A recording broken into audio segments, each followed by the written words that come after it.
Listo.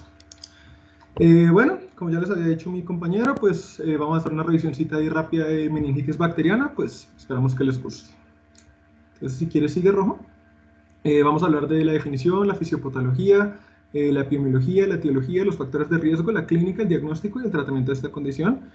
Nos vamos a dar un enfoque principalmente en la meningitis bacteriana aguda, sin embargo, pues vamos a mencionar otras cositas de meningitis crónica más adelante, pero pues el énfasis va a ser en la aguda. ¿Sí? Bueno, para hacer un recorderis rápido, las meninges pues, son las tres capas que cubren al encéfalo y al sistema nervioso central. Se dividen en dos, las paquimeninges, que son esencialmente las dos hojas de la dura madre, y las leptomeninges, que incluyen la aracnoides y la pía madre. Vale la pena recalcar que en la meningitis aguda se tienden a afectar más que todo, principalmente las leptomeninges, mientras que la dura madre tiende a mantenerse intacta en estos procesos. ¿Qué sigue? Bueno, la meningitis se define como una inflamación de las meninges, frecuentemente secundaria a un proceso infeccioso que puede ser tanto de origen bacteriano como viral, principalmente, sin embargo, también puede ser causado por otros microorganismos, tales como los hongos o los protozoos, y en algunos casos puede ser de origen no infeccioso. El cuadro usualmente dura, para que se defina como un cuadro agudo, entre 48 y 72 horas. Sin embargo, siempre y cuando dure menos de 4 semanas, se considera un cuadro subagudo y pues tiende a tener una etiología similar a la meningitis bacteriana aguda. Y es una urgencia médica dado que tiene una alta mortalidad y pues los desenlaces, las complicaciones pueden ser bastante serias.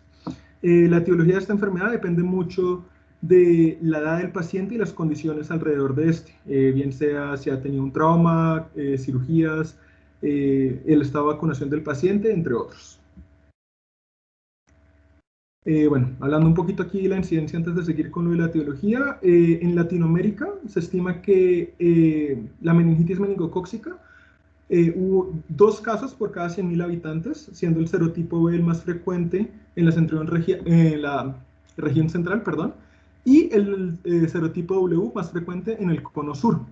El hemófilos influenza aquí en Colombia daba 0.06 casos por cada 100.000 habitantes, tiene una mortalidad entre 3.5 y 7%, Streptococcus pneumoniae entre 0.28 por cada 100.000, con una mortalidad de 13 al 27%, Neisseria meningitis con 0.16 por cada 100.000, con una mortalidad entre 13.4 y 21%. Aquí en nuestro país, en Colombia, principalmente los serotipos que más se presentaban era el serotipo B, el cual era más frecuente en Cartagena. Sin embargo, en años recientes ha habido un aumento de casos por serotipo C, que son más frecuentes aquí en Bogotá, pero también en Buenaventura y en Boyacá.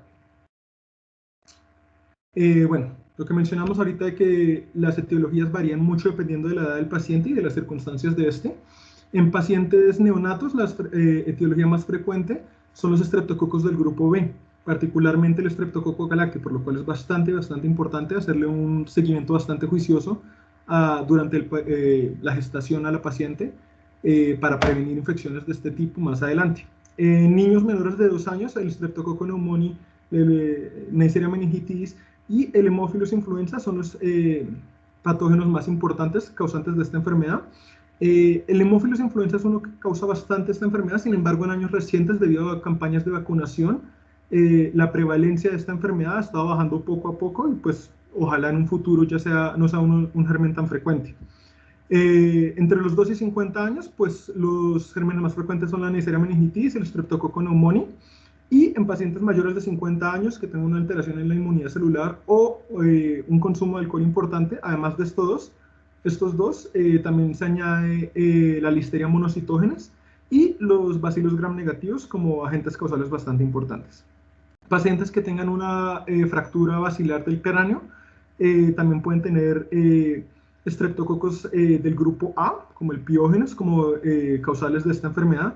Y pues aquellos pacientes que tengan un trauma penetrante o que estén posquirúrgicos, también se debe tener en cuenta bastante los bacilos gram negativos y los estafilococos como agentes causantes, además de los usuales. Pacientes que tengan un shunt cerebroespinal, particularmente si este es un shunt que se conecte con la cavidad abdominal, también se tiene que tener en cuenta bastante la pseudomonas aeruginosa y los bacilos gram negativos, ya que estos son agentes bastante frecuentes en infecciones de estos pacientes.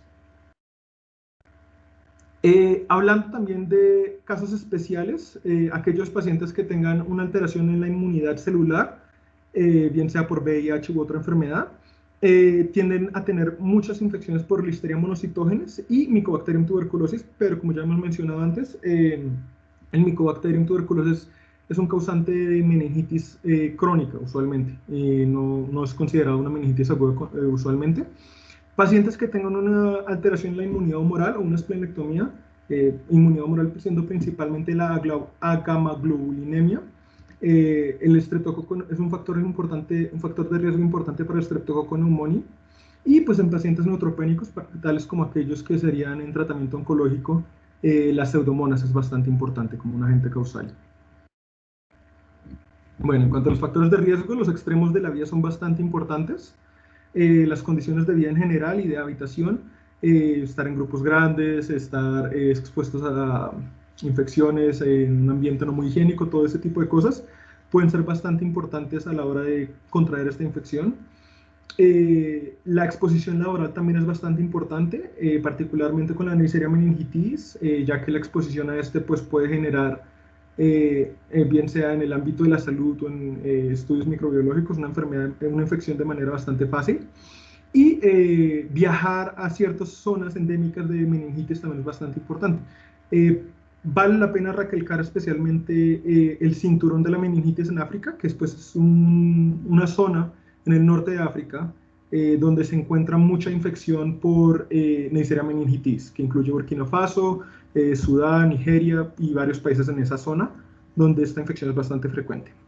El embarazo, siendo un estado donde la inmunidad se puede ver alterada, también puede generar, se puede ver como un factor de riesgo. Pacientes no inmunizados.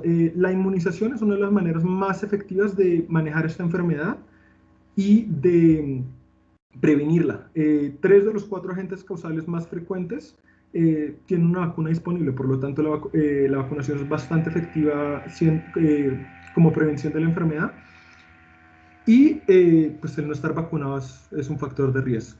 Y pues las condiciones médicas y cirugías asociadas al paciente también son bastante importantes, como ya hemos visto anteriormente, la neurocirugía, los shunts, cosas así por el estilo. Bueno, hablando de la fisiopatología, la siembra llega a las meninges mediante una diseminación hematológica o por contigüidad. Entonces, si hay un estado de sepsis, por ejemplo, se han descrito ciertos pacientes que presentan una neumonía y una sepsis secundaria a esta neumonía, pueden tener una meningitis por neumococo debido a una diseminación hematógena. Sin embargo, esto no es la manera de infección más frecuente. Usualmente se da por contigüidad en infecciones de tracto respiratorio superior. Entonces, pacientes que tengan una sinusitis, una otitis media o algo por el estilo, lo cual no esté tratado de manera adecuada, fácilmente puede llegar a diseminarse a través del cráneo hasta llegar a las meninges y puede generar una meningitis. Esta es la razón por la que los principales agentes causales son los mismos agentes que frecuentemente generan infecciones respiratorias agudas de tracto respiratorio superior. Una vez llega la siembra bacteriana a las meninges, pues ocurre un proceso en el cual hay una replicación y una colonización de las meninges hasta que eventualmente se genera una respuesta inflamatoria por la infección de las mismas. En estos casos, los astrocitos en la microglía liberan varias citocinas proinflamatorias, tales como el factor de necrosis tumoral alfa, lo cual genera un aumento de la permeabilidad endotelial, y esto genera una migración de leucocitos con predominio polimorfonuclear usualmente hacia el cerebro. Esto también genera una dematización del cerebro y pues esto aumenta la presión intracraneana de manera bastante leve, usualmente. Debido a la migración de células y el proceso infeccioso, hay un consumo importante de la glucosa que está en el líquido cefalorraquídeo, por lo tanto, esto es la causa de la disminución de la glucorraquia. Y pues también hay aumento de los niveles de proteína en el líquido cefalorraquídeo por el mismo proceso inmune que se está dando en este momento. ¿Y sigue? Listo. Bueno. En cuanto al cuadro clínico de la meningitis, los 3 síntomas más frecuentes son los que ven en la pantalla, que sería la rigidez nucal, la fiebre y la alteración del estado de la conciencia. Son síntomas relativamente inespecíficos, sin embargo, los síntomas más francos de la meningitis no son tan frecuentes. Estos serían los que se encuentran en la mayoría de los pacientes. ¿Sigue? Bueno, la cefalea siendo uno de los síntomas más frecuentes, con el 84% de los pacientes presentando este síntoma. Sin embargo, pues es bastante inespecífico. También se puede presentar fiebre, que sean más del 74% de los pacientes. Sin embargo, vale la pena recalcar que en los pacientes mayores este síntoma no es tan frecuente y se puede disminuir a medida que va avanzando la edad la prevalencia de este síntoma. La rigidez nucal es un signo bastante importante, sin embargo no es específico la meningitis, sino el meningismo. Y vale la pena mencionarlo dado que en otras enfermedades se puede presentar, tales como la hemorragia subaracnoidea, donde se puede presentar una irritación de las meninges causando cefalea y rigidez nucal. Por lo tanto, si estos dos síntomas se presentan, se debe tener eso en cuenta como un diagnóstico diferencial. La alteración del estado de la conciencia también es bastante frecuente, y las náuseas. Sin embargo, la alteración del estado de la conciencia de una manera importante se da más que todo en fases más tardías. Se han hecho estudios y básicamente se estima que el 95% de los pacientes van a presentar al menos 2 de estos síntomas. Entonces son los 5 síntomas que pues, más se deben tener en cuenta a la hora de la parte clínica del paciente. ¿Sí? Siguiente. Rojo. Ahí ya pasó. No me sale. Ahí ya. Bueno, hay otros hallazgos que no son tan frecuentes, sin embargo, pues vale la pena mencionarlos. Las crisis epilépticas se pueden presentar en el 23% de los pacientes, sin embargo, esto es un hallazgo que se da más que todo en fases más avanzadas de la meningitis o en pacientes jóvenes. Las convulsiones se pueden presentar desde fases bastante tempranas en pacientes pequeños. El coma, las parálisis de nervios craneanos, la fascia, hemiparesias, infecciones concomitantes, endocarditis y papiledema también son relativamente poco frecuentes.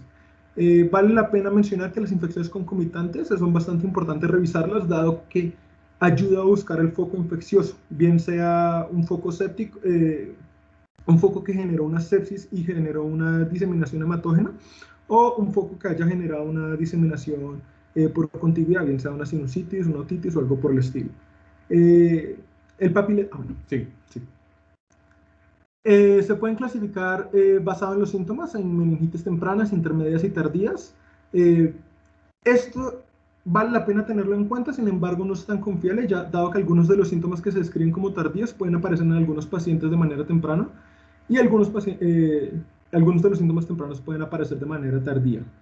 Pero usualmente los pacientes en fases tempranas se presentan principalmente con fiebre, náuseas, confusión, alteraciones de la conciencia ligera, letargia, y tardíos síntomas más severos tales como el coma y parálisis. En cuanto a la rigidez nucal, a pesar de que no es uno de los síntomas no es un síntoma que se presenta en absolutamente todos los pacientes, es importante evaluarla ya que es de los síntomas más frecuentes y es de los más específicos para esta patología. Se describe que es preferible evaluar la rigidez nucal de manera vertical, dado que la rigidez nucal horizontal no es bastante frecuente en la meningitis, por lo tanto no es un signo bastante confiable. Los signos de meningismo, tales como lo son el Kernick y el Brudzinski, se crearon y se desarrollaron durante la era preantibiótica, y pues no son muy confiables, dado que a pesar de que son muy patonomónicos para esta enfermedad, no son hallados en todos los pacientes. De hecho, son relativamente raros incluso en fases avanzadas, y cuando se describían principalmente en pacientes ya en estado bastante avanzado de la meningitis. Bueno, hablando un poquito más de la rigidez nucal, se puede evaluar pidiéndole al paciente que toque el pecho con el mentón, o estando en decúbito supino, que trate de levantar la cabeza por encima de 8 centímetros. En algunos pacientes, particularmente en pacientes neonatos y jóvenes, la rigidez nucal se puede esparcir al resto de la columna, generando un aumento del tono muscular, generando esta pose que ven en la foto, que se denomina opistotonus, que pues es esencialmente esa curvatura hacia atrás por el aumento del tono de los músculos de la espalda. Es un hallazgo bastante importante, más que todo en niños. En adultos no se presenta con tanta frecuencia, sin embargo, pues puede ocurrir. El compromiso de los pares craneales no es muy frecuente, como ya habías mencionado, es de los hallazgos menos frecuentes. Sin embargo, vale la pena mencionarlo, dado que cuando se presenta, A diferencia de en otras patologías, se presenta de manera bilateral. Entonces, esto es una manera de diferenciarlo. Un hallazgo de meningitis de un hallazgo, digamos, un tumor, un aneurisma, un infarto o algo por el estilo que podría generar esto. El sexto par craneano es el que más se afecta, generando una desviación hacia la cara interna del ojo por parálisis de motor ocular externo. Bueno, hablando aquí ya un poquito más específico de las maniobras, cómo funcionan, como ya hemos mencionado, no son muy comunes y no son muy útiles en el ámbito clínico, ya que no se presentan en la mayoría de los pacientes. Sin embargo, pues vale la pena mencionarlas. El signo de Kernig se hace pidiéndole al paciente que flexione la cadera a 90 grados y que trate de extender la rodilla. La rodilla se debe extender a más de 135 grados. Si el paciente refiere dolor, incapacidad o presenta resistencia para la extensión de la rodilla, se puede denominar que es un test positivo. Vale la pena recalcar que a pesar de que este signo se ve como muy específico para la meningitis, también se puede dar en algunos otros casos, por ejemplo en las monorradiculopatías, tales como la radiculopatía del nervio ciático, puede generar un signo de Kernig positivo. Así que pues es algo que se debe tener en cuenta a la hora de realizar este signo. Siguiente. Y la maniobra de Brudzinski, la cual es esencialmente levantarle la cabeza al paciente, y al hacer esto se van a recoger las rodillas y la cadera del paciente, haciendo una flexión de ambas. Ambos signos se dan básicamente porque hay un estiramiento al realizar estos movimientos de las raíces nerviosas. Al estirar las raíces nerviosas se genera un frote con la aracnoides, generando una irritación de la misma, y a manera de defensa, el cuerpo genera estas reacciones, estos reflejos, similar a la manera en la que funcionan los reflejos miotácticos, para protegerse a sí mismo. Esto mismo también explica la razón por la cual, digamos, en el signo de Brudzinski solamente ocurre la resistencia a la hora de extender la pierna, más no a la hora de flexionar la cadera, ya que se hicieron unos experimentos en cadáveres y se vio que la flexión de la cadera por sí sola no genera este estiramiento de la raíz nerviosa. Sin embargo, el extender las rodillas, la raíz nerviosa es jalada hacia caudal. Y en el signo de Brudzinski las raíces nerviosas son jaladas hacia cefálico, generando hacia caudal también, generando irritación del aracnoides y pues generando esta respuesta. Bueno, en cuanto al examen físico, lo más importante en revisar es lo siguiente. Uno, primero que nada, mirar los signos vitales, evaluar la presencia de sepsis o de shock séptico. También es importante mirar la presión, no solamente por la presencia de shock séptico, sino por el hecho de que, digamos, en casos de meningococcemia se puede presentar el síndrome de Waterhouse-Fridge, y este se puede presentar frecuentemente. Unas manifestaciones sería por hipotensión. El síndrome de Waterhouse-Fridge siendo esencialmente una falla de la glándula suprarrenal secundaria a una meningococcemia, usualmente.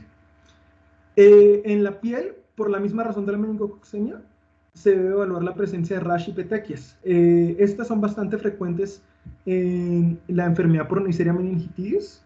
Se generan, inician como un rash petequial, lo cual coalesce hasta llegar a formar un rash violáceo y unas púrpuras en toda la piel, principalmente en el área del tronco. En cabeza y cuello, pues se debe buscar primero papiledema, a pesar de que eso no es muy frecuente, pero pues vale la pena mencionarlo. Y buscar infecciones asociadas, ya que nos puede ayudar a encontrar el foco infeccioso. También se deben evaluar los signos de meningismo, incluyendo la rigidez nucal y pues otros tales como la fotofobia.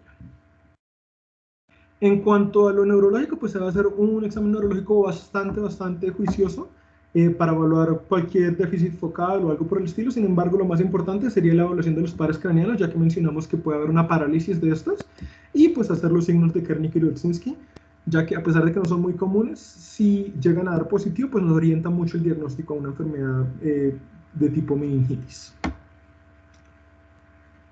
Y bueno, esta es la guía que menciona eso, esencialmente.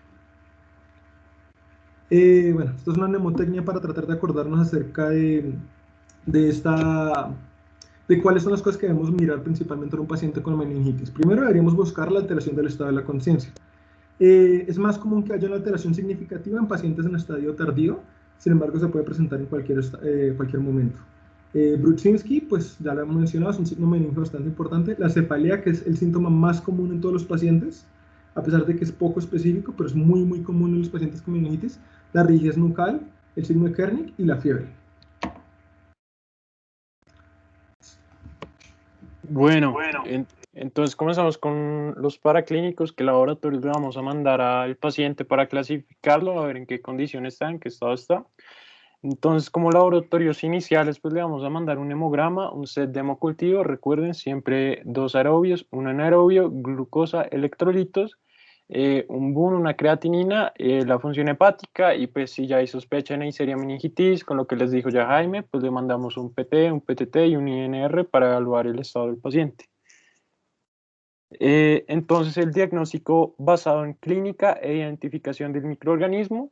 Bueno, ahorita les digo, pero ya teniendo el líquido cefalorraquídeo, pues los cultivos nos van a dar positivo en alrededor del 80% de los casos. Vamos a identificar qué patógeno es mediante el GRAM en 50-90% de los casos. Ya la PCR se puede mandar para identificar rápidamente el patógeno específico que queremos, y pues los hemocultivos quedan en 50 al 90% de los casos nos dan positivos. Y también está la aglutinación de látex, que eso se manda para identificar microorganismos como el Streptococcus pneumoniae, el E. coli, Haemophilus influenzae, Listeria monocytogenes y Neisseria meningitis.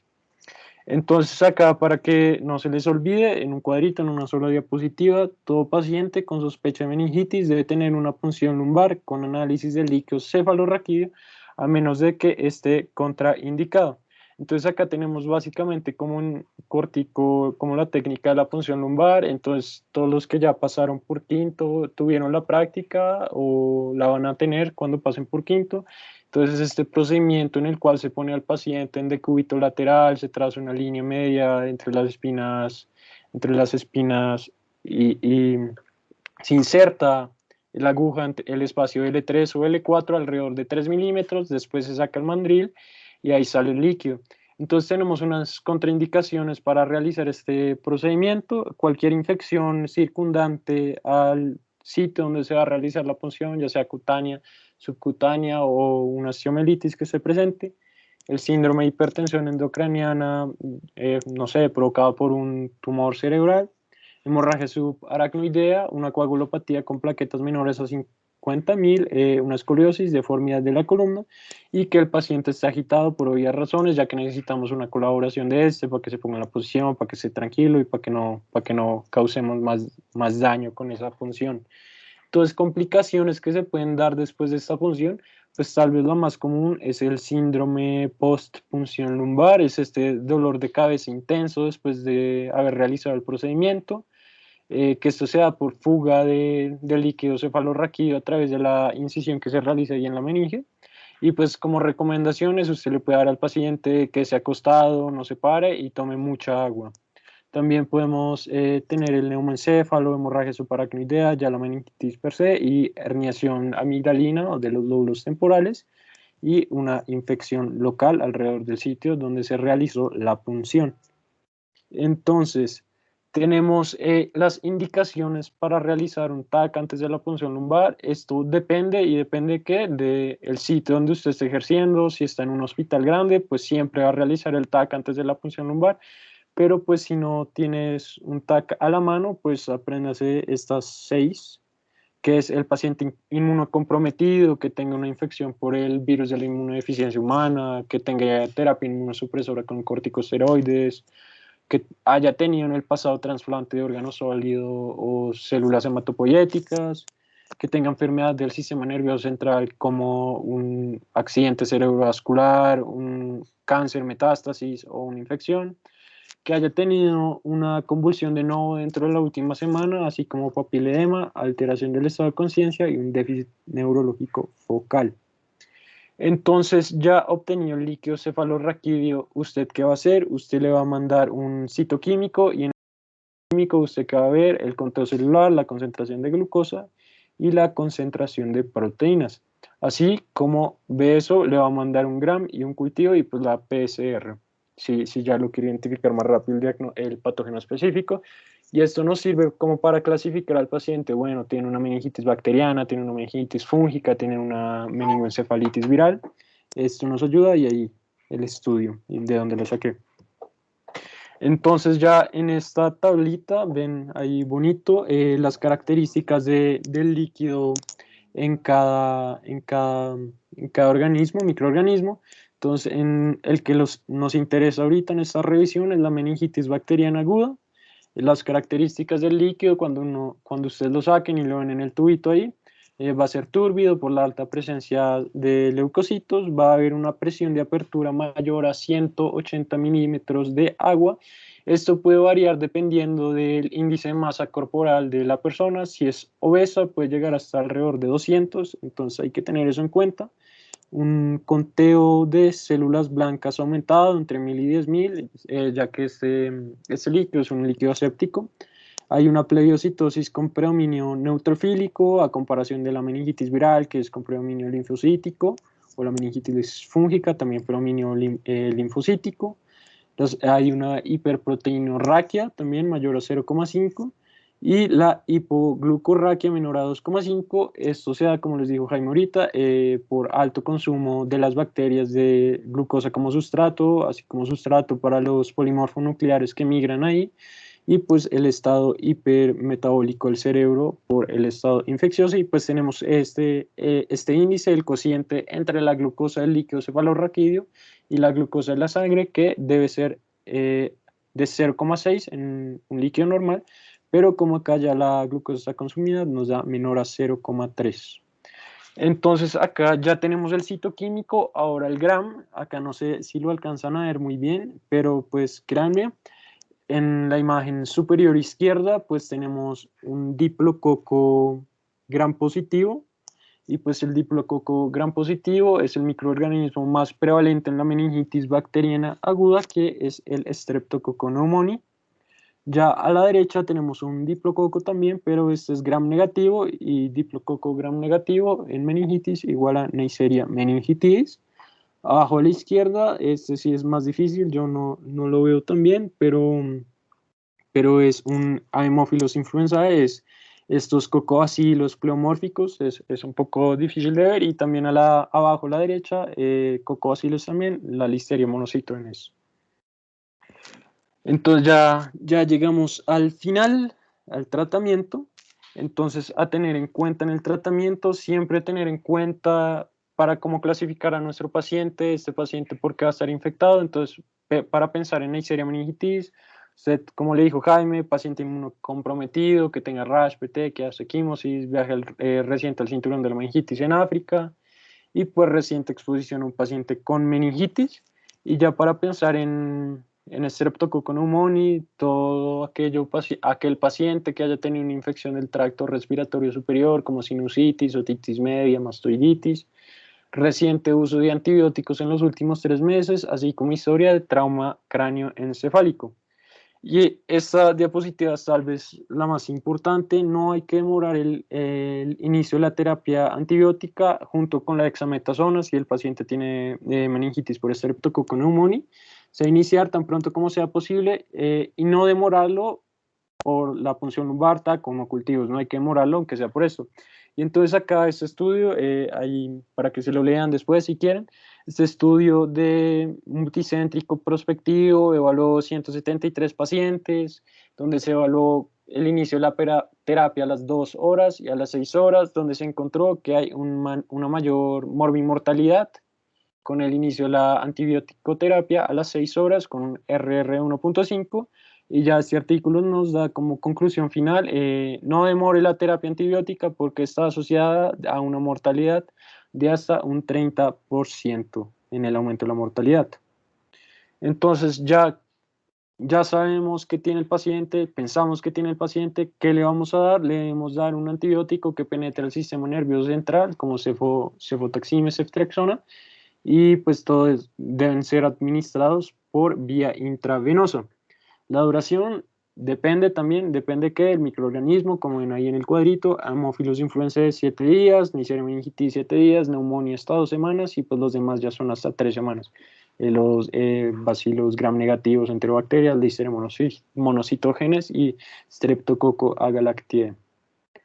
Entonces, Cuando le administramos dexametasona al paciente, siempre se la debemos administrar cuando se sospeche o sepamos que el paciente tiene meningitis por Streptococcus pneumoniae. Por eso es importante los antecedentes, infecciones previas, trauma reciente, preguntarle eso. ¿Y por qué? Porque se han hecho múltiples estudios, literal un montón, ustedes pueden encontrar un montón de estudios donde se utiliza la dexametasona como un antiinflamatorio que te reduce la inflamación y así te baja la mortalidad y las complicaciones a futuro. Complicaciones como tal vez la más frecuente, la hipoacusia, y ya en agudo, en el paciente que está agudo, te disminuye complicaciones como edema cerebral, aumento de la presión intracraniana, vasculitis cerebral, injuria neuronal. Y pues la dosis de dexametasona, y para que la tengan, 0.15 miligramos kilogramo intravenoso cada 6 horas de 2 a 4 días. Y pues todos los artículos recomiendan que se inicie la dexametasona 10 a 20 minutos antes de comenzar el régimen antibiótico. Si no se puede, pues al mismo tiempo. Entonces ya el régimen empírico le vamos a dar su cefalosporina tercera generación que penetra el sistema nervioso central, como puede ser la ceftriaxona o cefotaxime. La dosis de ceftriaxona, para que la tengan, 2 gramos vía intravenoso cada 12 horas, y cefotaxime 2 gramos IV cada 4 o 6 horas. Y ya cuando el paciente, pues acá hablando de régimen empírico, le asocian vancomicina, 15 a 20 miligramos, kilogramo, intravenoso, cada 8 a 12 horas, pero ya les muestro ahorita como la antibiótico terapia más dirigida, y pues si tiene Streptococcus pneumoniae le asocian dexametasona. Y si ya piensan que el paciente tiene riesgo de infección por listeria monocitógenes, ¿por qué? Porque es mayor de 50 años, y algunos textos dicen también mayor de 65 años, ahí no encontré como una concordancia entre los dos, entonces 50 o 65 años, le inician ampicilina, 2 gramos intravenosos cada 4 horas. Entonces ya una terapia más dirigida, tenemos que básicamente cambia muy poco, el Streptococcus pneumoniae se queda igual, a menos de que sea alérgico a los beta-lactámicos, le meten su meropenem o una quinolona. Neisseria meningitis, solo la cefalosporina tercera, ya listeria y Streptococcus galactiae es una ampicilina o penicilina natural, y Haemophilus y Escherichia coli, la cefalosporina de tercera. Y pues ya si se quieren complicar más la vida después mirando el antibiograma, miran las concentraciones de las MICs, miran si tiene una MIC menor a 0,1, pues le damos penicilina G, pero si no, si tiene 0,1 a 1, le dan una penicilina, una cefalosporina de tercera generación. Y pues así nos dice la guía de la ITSA, nos da unas recomendaciones como mucho más específicas para cada microorganismo. Entonces, muy importante, diagnósticos diferenciales. Como dijo Jaime, es una infección que puede no tener unos signos patognomónicos. El paciente se puede presentar solo con cefalea y tiene meningitis. Entonces, la meningitis siempre tiene que estar dentro de nuestros diagnósticos diferenciales, pero también tenemos estos: una meningitis viral, ya sea causada por enterovirus, arbovirus, virus del herpes zóster, virus del herpes simple.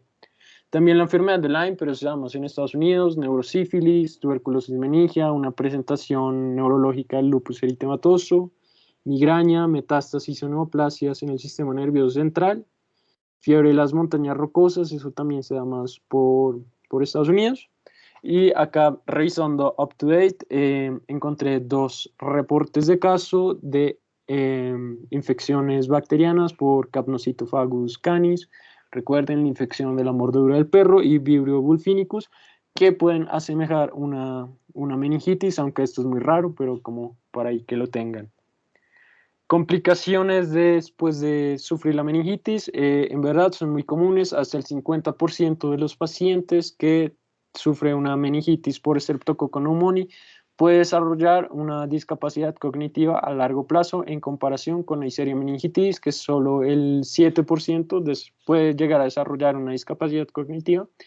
Y acá yo las dividí en complicaciones agudas y a largo plazo, pero también pueden encontrar que las dividen en agudas, superagudas y tardías, pero acá las dividen en 2.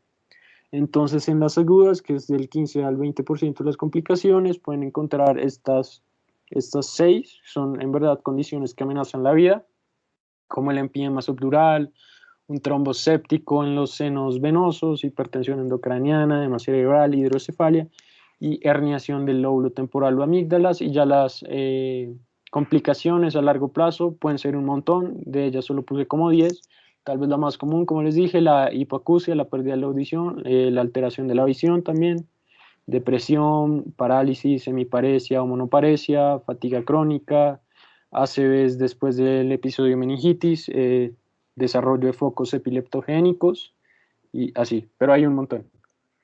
Y pues hay este artículo bien bacano, va al grano, solo te dice complicaciones y por qué se da esta complicación para el que se la quiera el que se lo quiera leer. El pronóstico del paciente con meningitis, esto también depende de con qué se infectó. Si te infectaste con Streptococcus pneumoniae, ahí tienes una mortalidad de entre el 19 y el 37%, mientras que con Neisseria meningitis la mortalidad es de solo 5%. Es importante en la meningitis que usted puede llegar a un paciente con cefalea y se le puede morir dentro de las primeras 48 horas si usted nunca pensó en meningitis, entonces siempre tener en cuenta que es una enfermedad que si no se trata tiene un 100% de mortalidad, incluso antes de la era preantibiótica, todo paciente que tenía meningitis se moría.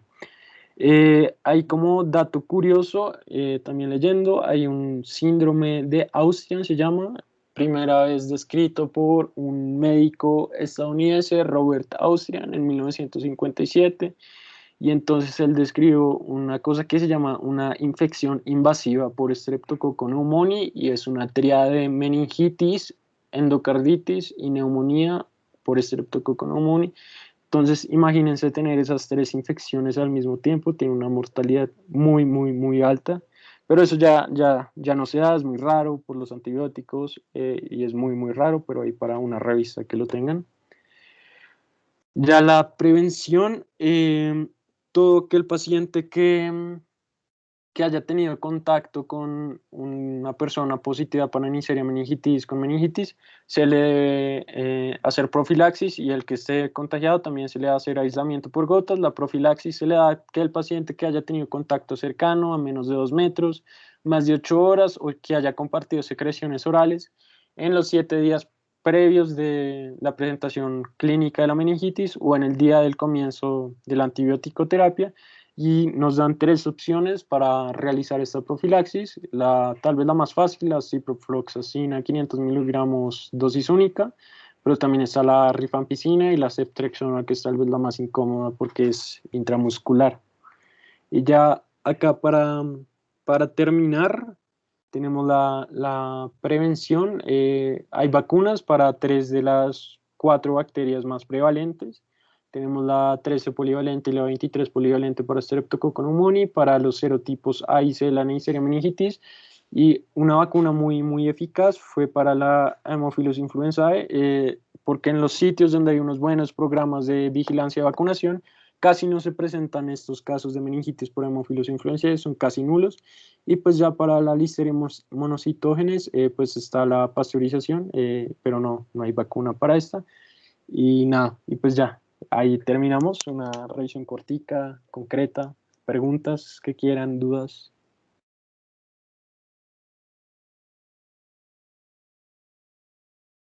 Rojo, yo tengo una pregunta, pero Dímelo. antes agradecerles. Qué buena revisión, de verdad, muchas gracias, estuvo genial. Y la pregunta es con respecto a la dexametasona. ¿Hay alguna razón no sé, biológica por la cual la dexametasona se recomienda ponerla antes? Yo estuve leyendo, pero no encontré, pero te doy la respuesta. Seguro sí debe haber, pero no me la he leído todavía, pero yo te la debo. Listo, gracias. Es para prevenir cuando está la ruptura de la cápsula, Hugo, que haya mayor respuesta cuando usted coloca el antibiótico. Entonces usted sabe que lo que le genera la respuesta inflamatoria es principalmente la cápsula, ¿no? Entonces, por eso usted tiene que poner la dexametasona antes del antibiótico, porque si no, fisiopatológicamente lo que usted va a hacer es empeorar la respuesta inflamatoria sobre las meninges. La forma contraria o el pero de poner la dexametasona es que las penicilinas tienen que penetrar una barrera que debe estar inflamada para que las uniones entre las células endoteliales a nivel de la barrera estén separadas y pueda pasar, porque pues, la barrera hematoencefálica es una barrera pues muy buena, ¿sí? Y la penetración de muchos antibióticos pues se ve afectada por el grado de inflamación. Entonces, siempre la duda es, bueno, usted le disminuye la inflamación, pero puede que también le disminuya la penetrancia de los antibióticos. No obstante, así como dijo muy bien el compañero, usted tiene que darla cuando sospeche de estreptococo, que realmente es supremamente difícil si usted no tiene rápido una PCR, porque pues el cultivo se demora. Entonces, pues la termina colocando, sabiendo que eso impacta es en complicaciones, ¿no? Hay un metaanálisis en Cochrane donde hablan de cuál es el beneficio de la dexametasona y hace referencia a dos puntos básicamente que digamos, era para complementar. Primero, lo divide en países de alto y bajo ingreso. Y segundo, lo que usted ve, el impacto no es en mortalidad, sino es en audición. Bueno, entonces si usted quiere dar una respuesta más específica, lo que tiene que definir es cuál es el desenlace que está viendo con la dexametasona, que solo se beneficiaron los pacientes con estreptococo neumonía, y si no estoy mal, es en países de bajo ingreso, si no estoy mal. Ahí sí me tengo que volver a leerme el metaanálisis. No sé si está claro, sí le respondí la pregunta, Hugo. Sí, doctor, muchas gracias. Siempre es un placer tenerlo acá. Bienvenido, muchas gracias. Quería hacerle unos aportes. Realmente muy chévere la presentación, muy buena, muy completa.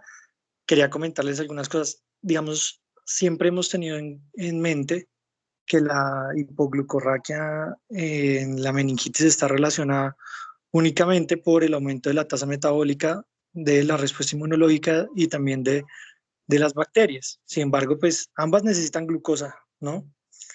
Entonces, usted podría decir que si está la barrera hematoencefálica y su neurona necesita también trabajar más, ¿no creería que debería entrar más glucosa?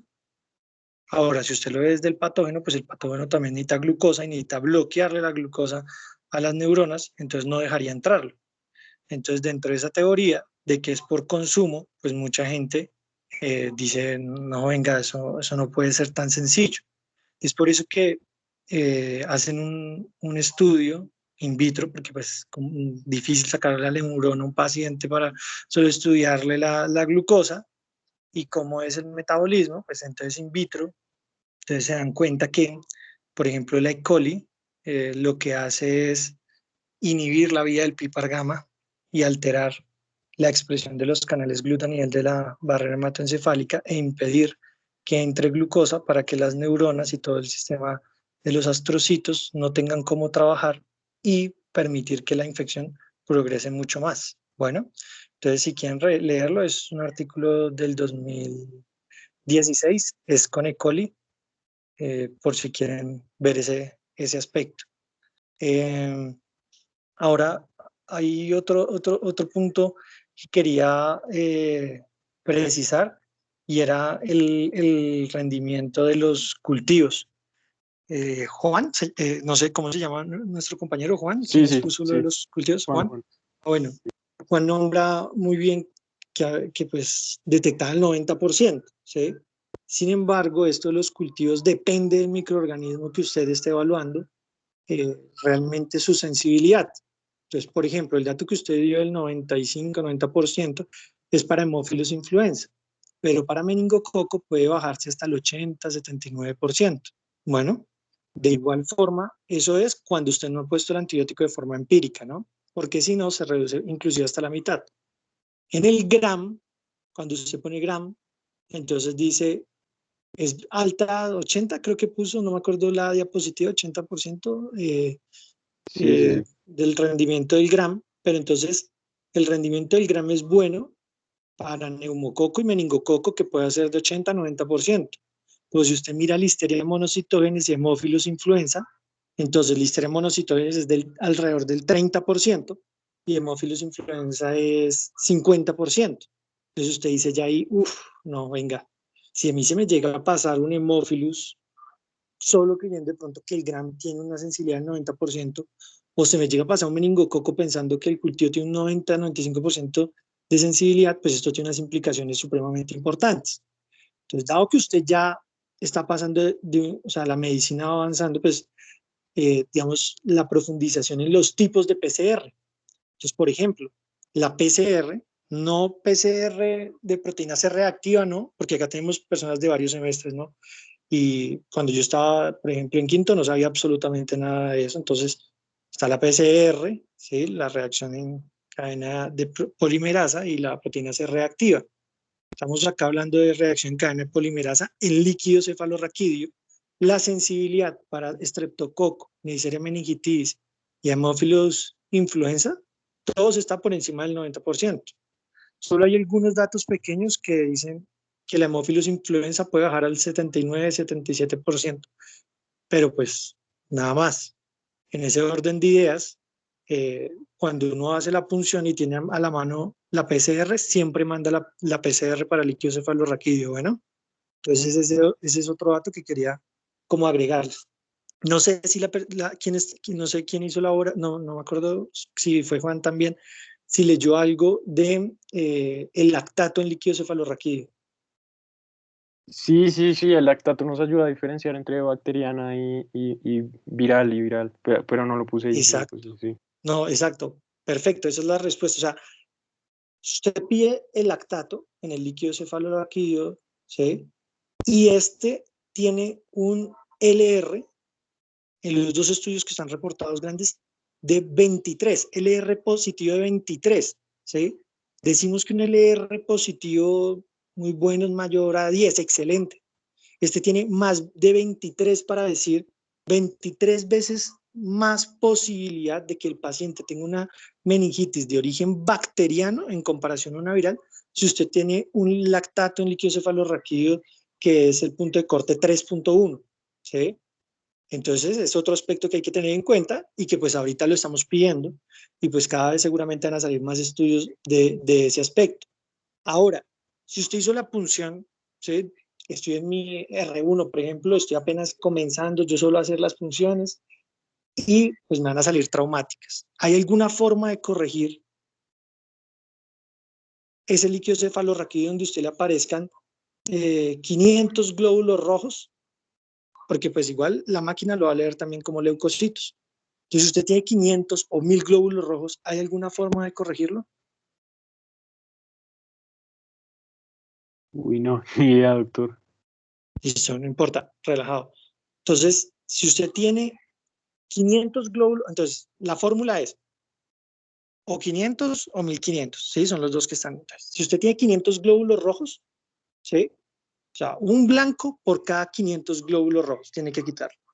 Bueno, porque si no, no va a hacer el cálculo de forma adecuada.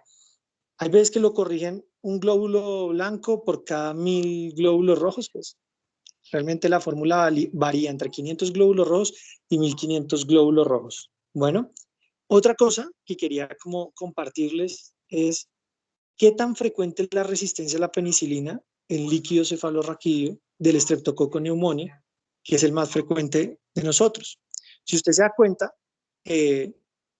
la estrategia de tratamiento que usted propuso, que es la adecuada, es ceftriaxona, ¿cierto? Sí, No sí, sé, sí. sí, cierto. Es porque hay un programa de vigilancia del Streptococcus pneumoniae, el último va entre el 2006-2018, y le dice que la tasa de resistencia para penicilina es de un 30%, es significativamente alto. Después del 10% usted ya lo toma como alto, y más para una patología como usted dice, que si no se trata bien, mata a los pacientes. Ahora, ¿cuál es la tasa de resistencia en líquido cefalorraquídeo, Streptococcus pneumoniae, la ceftriaxona? Solo el 4%. Es por eso que cuando usted vaya a rotar, va a encontrarse con algunos especialistas que le diga, venga, espere un momento, usted empíricamente le va a poner ceftriaxona banco de una al paciente. ¿Cuál es el objetivo de la vancomicina? Usted comienza a echarle cabeza. Tiene factor riesgo para Staphylococcus aureus, que usualmente son pacientes que tienen la ventriculostomía, que tienen traumas, que ya tenían bacteremias persistentes por Staphylococcus aureus. Entonces estoy diciendo, no, pues ese no es mi paciente tuvo alteración del estado de conciencia, fiebre, le hice una punción y salió pues patológica, todavía no me ha salido el cultivo. Bueno, entonces dígame usted cuál es la resistencia a la ceftriaxona para usted justificar la vancomicina. Entonces, usted dice, es del 5%, 4%, qué pena. Bueno, entonces usted justifica que con ese 4% todos los pacientes deben tener ceftriaxona banco. Pues es una cosa que ya no hay una recomendación sólida, ¿sí? O sea, el que le pone solo ceftriaxona no es que sea un bruto, ¿sí? Sino porque por tasas de resistencia en Colombia, la ceftriaxona solo tiene resistencia 4%. Entonces, realmente la banco y no va. Pero hay gente que le dice, oiga, si es una patología que tiene una mortalidad tan alta, ¿usted por qué va a esperar que el paciente progrese 1 o 2 días o 3 días mientras le sale el cultivo preliminar? Riesgo-beneficio le va a poner la vancomicina. Pues bueno, también puede ser un aspecto ahí interesante que pues siempre va a estar la discusión. Ahora, en Estados Unidos, cuando usted lee las guías de meningitis, incluyen la rifampicina tras del hecho, pero porque el número de aislamientos resistentes a vancomicina es alto. Eso no lo pueden tener en cuenta para Colombia, entonces cuando lean las guías estadounidenses, pues no pueden basarse en eso para ustedes tomar la decisión en Colombia. A ver, ¿qué más tenía para compartirles? Bueno, si usted le dicen cuáles son los medicamentos, digamos, usted tiene un paciente con cáncer, ¿sí? Usted le sospecha que puede tener infección micótica, entonces la idea es usted saber cuáles son los medicamentos que mejor penetran el sistema nervioso central, también teniendo en cuenta hongos. Y ahí simplemente para compartirles que el fluconazol, voriconazol son los que mejor tienen penetración del sistema nervioso central. Y en los antibióticos para bacterianos, antibacterianos, está las fluoroquinolonas, la rifampicina, el metronidazol y las oxazolinonas. Esos son los que tienen mejor penetrancia. Los que tienen peor penetrancia, ¿sí? Es la daptomicina, la tigeciclina y los aminoglicosios. Por eso ustedes no lo van a ver metidos dentro de cualquier esquema que ustedes vean ahí de meningitis. Aunque como les digo, en Estados Unidos ponen ahí la rifampicina. Y en el medio ponen el resto. Bueno, pues para que sepan, es mejor aprenderse los dos extremos porque en el centro está toda la otra cantidad de medicamentos que van a tener muchas variaciones dependiendo del estado de la barrera hematoencefálica. Y oiga, felicitaciones, muy, muy buena la charla, aprendí mucho, muchas gracias. Gracias, doctor. Los apunto. Gracias, doctor. Bueno, y no, eso era todo. Muchas gracias a todos por conectarse. Gracias, Hugo, siempre. El presidimigos. Y nada. No, es el espacio de ustedes, en serio. Cuando quieran, cogen el espacio y pues esto es para que aprendamos todos. Yo aprendí muchísimo. Muchas gracias a todos por estar acá. Listo. Nos vemos.